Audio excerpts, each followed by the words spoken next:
Bonjour, je m'appelle Margot Borelli, j'ai 22 ans, je pratique du VTT depuis l'âge de 6 ans.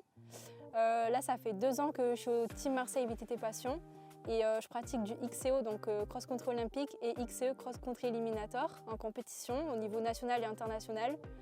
Là, je suis plus spécialisée dans le XCE, là où j'ai été championne de France cette année et vice-championne de France l'année dernière. Donc le XCE, qu'est-ce que c'est? C'est un départ à 4 sur un petit parcours en ville, à peu près 800 mètres, c'est 3 minutes max d'effort et c'est à bloc. C'est souvent des circuits urbains et on s'affronte du coup 4 par 4 et à chaque fois c'est les 2 premières qui se qualifient au tour suivant. Donc on a les quarts de finale, les demi-finales et après la finale ou alors la petite finale selon notre place.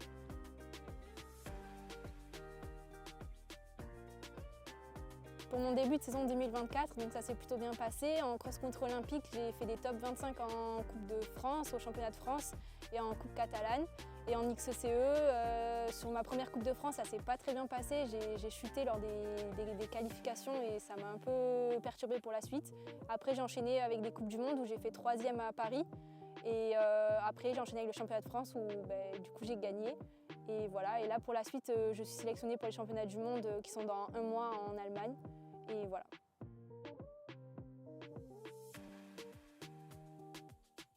Du coup, pour mes objectifs pour la suite de la saison, ça serait d'obtenir un podium au championnat du monde, un podium au championnat d'Europe du coup de XCE et de faire au moins un top 10 en Coupe de France en XCO.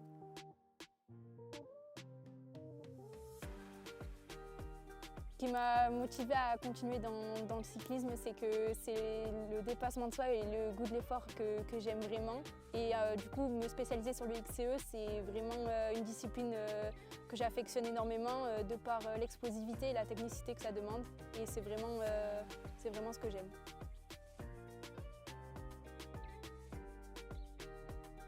Au niveau de la médiatisation dans le VTT, c'est déjà un peu compliqué. Après, les femmes sont représentées à peu près pareil que les hommes. Mais après, on peut voir aussi qu'il y a de plus en plus d'équipes professionnelles qui se créent en France.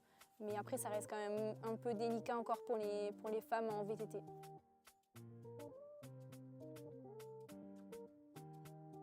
Le conseil que je pourrais donner à une jeune fille qui voudrait faire du VTT à haut niveau, ça serait qu'il faut toujours prendre plaisir, que ce soit en compétition, soit à l'entraînement, toujours s'amuser et toujours vraiment avoir cette notion de plaisir avant tout, sinon on peut facilement être un peu dégoûté par le sport et c'est dommage parce qu'il y a tellement de belles choses à vivre que ça serait dommage, quoi.